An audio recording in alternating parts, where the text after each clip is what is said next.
എല്ലാവർക്കും നമസ്കാരം. ഇന്ന് കേരള മുഖ്യമന്ത്രി ശ്രീ പിണറായി വിജയന്റെ ഒരു പ്രസ്താവന കാണുകയുണ്ടായി. കേരളത്തിൽ പ്രത്യേകം ഒരു വ്യക്തിഗത രജിസ്റ്റർ നടപ്പാക്കാൻ പോകുന്നു. എന്നുവെച്ചാൽ കേരള സർക്കാർ നിശ്ചയിക്കുന്ന കേരളത്തിലുള്ള ആർക്കു വേണമെങ്കിലും ഇവിടുത്തെ അന്തേവാസിയാണെന്നും പൗരനാണെന്നും ഉള്ള തരത്തിൽ രേഖകൾ ആധികാരികമാക്കാൻ കഴിയും എന്നർത്ഥം. അങ്ങനെ വന്നാൽ ആരൊക്കെയാണോ ഇന്ന് കേരളത്തിലുള്ളത്, ഇപ്പോൾ കേരളത്തെ സംബന്ധിച്ച് കുറച്ച് നാൾ മുമ്പ് വന്ന ഒരു റിപ്പോർട്ട്, ഏതാണ്ട് 40 ലക്ഷത്തിലധികം ആൾക്കാർ ബംഗാളികൾ എന്ന് പറഞ്ഞുകൊണ്ട്, അഥവാ നോർത്ത് ഈസ്റ്റിലെ വടക്ക് കിഴക്കൻ മേഖലകളിൽ നിന്നുള്ള ആൾക്കാർ കേരളത്തിലുണ്ട് എന്നാണ് കണക്കാക്കുന്നത്. അങ്ങനെ വന്നിരിക്കുന്നതിൽ 40-50 ലക്ഷം ആൾക്കാരിൽ ആരാണ് യഥാർത്ഥത്തിൽ ബംഗാളിൽ ഉള്ളവർ, ആരൊക്കെയാണ്, എത്ര പേരാണ്, അതിനൊരു നിശ്ചയവുമില്ല. ധാരാളം വ്യാജ ഐഡന്റിറ്റി കാർഡുകൾ ലക്ഷക്കണക്കിന് ഉപയോഗിക്കുന്നുണ്ട് എന്നുള്ള വാർത്തകൾ ഇതിനോടകം പലവട്ടം വന്നു കഴിഞ്ഞു. അങ്ങനെയുള്ള അനേക ലക്ഷം ആൾക്കാർ വ്യാജ ആധാർ കാർഡോ വ്യാജ ഐഡന്റിറ്റി കാർഡോ ഒക്കെയായിട്ട് കേരളത്തിൽ ജീവിക്കുന്ന മുഴുവൻ പേർക്കും അവരിവിടുത്തെ അന്തേവാസികളാണ്, ഇവിടുത്തെ താമസക്കാരാണ് എന്ന് കേരള സർക്കാർ ഒരു നിയമപരമായ രേഖ കൊടുത്താൽ അവർ സ്വാഭാവികമായിട്ടും ഇവിടുത്തെ പൗരനായി മാറുകയും, അഥവാ പൗരത്വത്തിൻ്റെ ഒരു ആധികാരിക രേഖയായി അത് മാറുകയും ചെയ്യും. ബംഗാളികൾ എന്ന് പറയുന്നെങ്കിലും അനേകം ആയിരം ആൾക്കാർ അതിൽ തന്നെ ബംഗ്ലാദേശികൾ എന്നുള്ള സംശയവും നമ്മുടെ മുൻപിൽ ഉണ്ട്.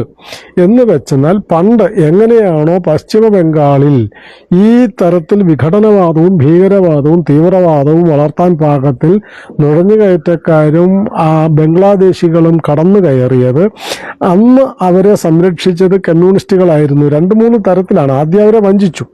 അവിടെ നിന്ന് വന്ന ആൾക്കാരെ മുഴുവൻ ആദ്യം അഭയാർത്ഥികളായി വന്നവർക്ക് അവർ പൗരത്വം കൊടുത്തില്ല, കോൺഗ്രസും കൊടുത്തില്ല. അങ്ങനെ അഭയാർത്ഥികളായി വന്നത് കൂടാതെ അവിടെ നിന്നും ലക്ഷക്കണക്കിന് ആൾക്കാർ നുഴഞ്ഞു കയറിയിരുന്നു. ബംഗ്ലാദേശിലേക്ക്, അന്നത്തെ പാകിസ്ഥാനിലേക്ക് പോയവർ ലക്ഷക്കണക്കിന് തിരിച്ച് പശ്ചിമ ബംഗാളിനെ കൂടി അന്നത്തെ പാകിസ്ഥാനിലേക്ക് ചേർക്കണം, ആസാമിനെയും കൂടി ചേർക്കാൻ പാകത്തിൽ വിഭജനത്തെ തുടർന്ന് ലക്ഷക്കണക്കിന് ബംഗ്ലാദേശികൾ ഭാരതത്തിലേക്ക്, ബംഗാളിലേക്കും ആസാമിലേക്കും നുഴഞ്ഞു കയറിയിരുന്നു. അവരുടെ ഇടയിൽ അന്ന് കമ്മ്യൂണിസ്റ്റുകാർക്ക് പൊതുവിൽ പ്രവർത്തിക്കാൻ അംഗീകാരം ഉണ്ടായിരുന്നില്ല. കാരണം അവർ സ്വാതന്ത്ര്യ സമരത്തെ ഒറ്റുകൊടുക്കുകയും ബ്രിട്ടീഷുകാർക്കൊപ്പം നിന്ന് രാജ്യദ്രോഹ പ്രവർത്തനം നടത്തുകയും ഒക്കെ ചെയ്തിരുന്നത് കൊണ്ട് ആദ്യം അവർ സ്വാതന്ത്ര്യം കിട്ടിയപ്പോൾ കമ്മ്യൂണിസ്റ്റ് പാർട്ടി നിരോധിക്കപ്പെട്ടിരിക്കുകയായിരുന്നു. പിന്നീട് നിരോധിച്ചല്ലോ, 48-ൽ പാർട്ടിയെ നിരോധിച്ചു. അങ്ങനെ പല കാലങ്ങളിൽ അവർ വെറുക്കപ്പെട്ടവരായി, രാജ്യദ്രോഹികളായി, ഭാരതത്തിന്റെ ശത്രുക്കളായി പ്രവർത്തിച്ചുകൊണ്ടിരിക്കെ അവർക്ക് അംഗീകാരവും സ്വാധീനവും കിട്ടുന്നില്ല എന്ന് കണ്ടപ്പോൾ അവർ ഈ അഭയാർത്ഥി ക്യാമ്പുകളിലും നുഴഞ്ഞുകയറ്റക്കാരുടെ ഇടയിലും ഒരുപോലെ പ്രവർത്തിച്ചു. പക്ഷെ അത് കോൺഗ്രസിന്റെ പേരിലായിരുന്നു പ്രവർത്തിച്ചത്. പിന്നീട് അവിടെ കമ്മ്യൂണിസ്റ്റ് ഭരണം വന്നപ്പോൾ അനേകം ലക്ഷം ഈ ബംഗ്ലാദേശികളുടെ ഇടയിൽ കമ്മ്യൂണിസ്റ്റ് പാർട്ടി പ്രവർത്തിക്കുകയും അവരെയൊക്കെ ബംഗാളികളാണ് എന്ന നിലയിൽ, പശ്ചിമ ബംഗാളിലുള്ളവരാണ് എന്നുള്ള നിലയിൽ ക്രമേണ അവർക്ക് വ്യാജ വോട്ടർമാരാക്കി, പിന്നീട് അവരെ നിയമാനുസൃത വോട്ടർമാരാക്കി മാറ്റിയതാണ് ഇന്നത്തെ ആസാമിലെയും ബംഗാളിലെയും വിഘടനവാദത്തിന്റെ അടിസ്ഥാന കാരണങ്ങളിൽ ഒന്ന്. അങ്ങനെ കയറ്റപ്പെട്ട ആൾക്കാർ ഇന്ന് അവിടെ ബംഗാളിൽ ഭീകരവാദ പ്രവർത്തനവും വിഘടനവാദവും കലാപവും അഴിച്ചുവിട്ടുകൊണ്ടിരിക്കുന്നു നിത്യേന എന്നോണം എന്നുള്ളത് നമ്മൾ കണ്ടുകൊണ്ടിരിക്കുകയാണ്.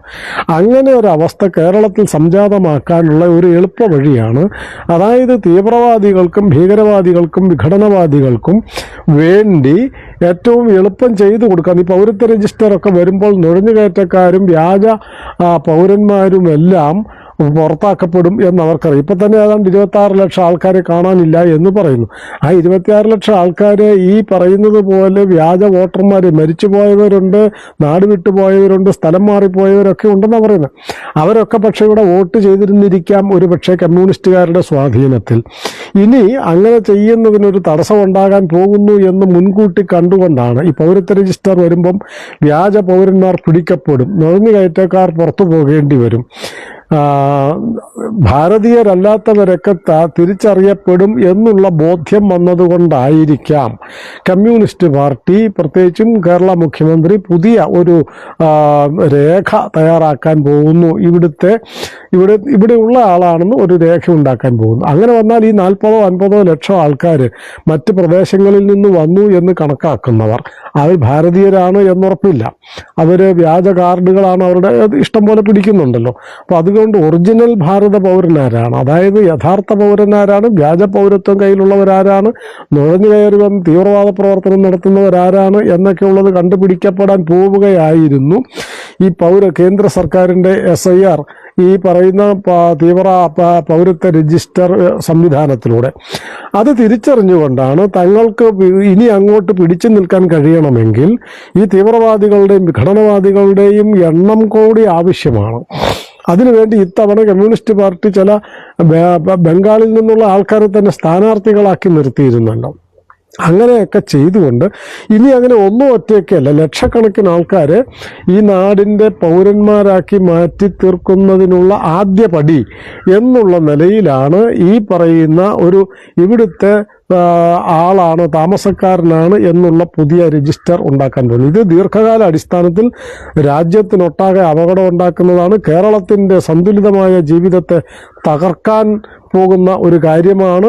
താൽക്കാലികമായ ഒരു മതവോട്ട് കിട്ടുമായിരിക്കാം, സംഘടിത വോട്ട് കിട്ടുമായിരിക്കാം. പക്ഷേ ദീർഘകാലീനമായി ഈ നാട്ടിലുള്ള മുസ്ലിങ്ങൾക്കടക്കം ഈ നാട്ടിൽ മുഴുവൻ മലയാളികൾക്കും ഒരു പക്ഷേ ഭാവിയിൽ വലിയ ദുരന്തമാകാവുന്ന, ഗുരുതരമായ പ്രത്യാഘാതമുണ്ടാക്കാവുന്ന, സംഘർഷമുണ്ടാക്കാവുന്ന ഒരു സംഗതിയായി ഇന്ന് മുഖ്യമന്ത്രി പ്രഖ്യാപിച്ച ഈ രേഖ ചമക്കൽ നടപടി മാറും എന്നുള്ള കാര്യത്തിൽ യാതൊരു സംശയവുമില്ല. ഇത്രയും കാലത്തെ കമ്മ്യൂണിസ്റ്റ് പാർട്ടിയുടെ കഴിഞ്ഞ 100 കൊല്ലത്തെ അവരുടെ പ്രവർത്തനം അവരൊരിക്കലും രാജ്യത്തിന് അനുകൂലമായിരുന്നില്ല.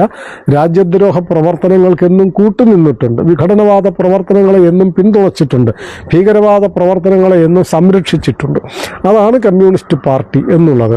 അതുകൊണ്ട് ഈ ചതി മലയാളികൾ എന്നുള്ള നിലയിൽ, നിങ്ങൾ ക്രിസ്ത്യാനിയാവട്ടെ, മുസ്ലിങ്ങളാവട്ടെ, ബൗദ്ധനാവട്ടെ, ആരുമാവട്ടെ, ഒരു മതം ഇല്ലാത്ത ആളോ നായരോ നമ്പൂതിരിയോ ഒക്കെ ആവട്ടെ, എന്തും ആയിക്കൊള്ളട്ടെ, എല്ലാവരും കരുതിയില്ലെങ്കിൽ കോൺഗ്രസിൻ്റെ കൂടെയും കമ്മ്യൂണിസ്റ്റ് പാർട്ടിയുടെ കൂടെയും നിൽക്കുന്ന സാമാന്യ ബോധമുള്ള, പൗരബോധമുള്ള ആൾക്കാർ ഗൗരവമായി ഈ വിഷയത്തെ എടുത്തില്ലെങ്കിൽ മുഴുവൻ കേരളവും ഭാവിയിൽ ഗുരുതരമായ പ്രത്യാഘാതങ്ങൾ അനുഭവിക്കേണ്ടി വരും.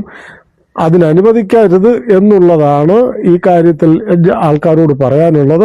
പിണറായി വിജയൻ്റെ ഈ തീക്കളി വലിയ ഗുരുതരമായ അപകടം ഈ നാട്ടിലുണ്ടാക്കും, കേരളത്തിനുണ്ടാക്കും.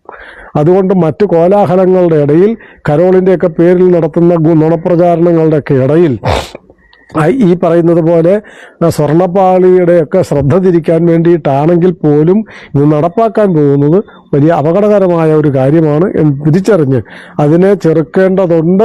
ഒപ്പം എന്തിനെയൊക്കെയാണോ അവർ മറയ്ക്കാൻ ശ്രമിക്കുന്നത്, ഈ സ്വർണം കട്ട സഖാക്കളെയൊക്കെ മറച്ചു പിടിക്കാൻ വേണ്ടിയിട്ടുള്ള മുഖ്യമന്ത്രിയുടെ ഈ തട്ടിപ്പ് നമ്മളെല്ലാവരും തിരിച്ചറിയണം എന്ന് അഭ്യർത്ഥിക്കുന്നു. നമസ്കാരം.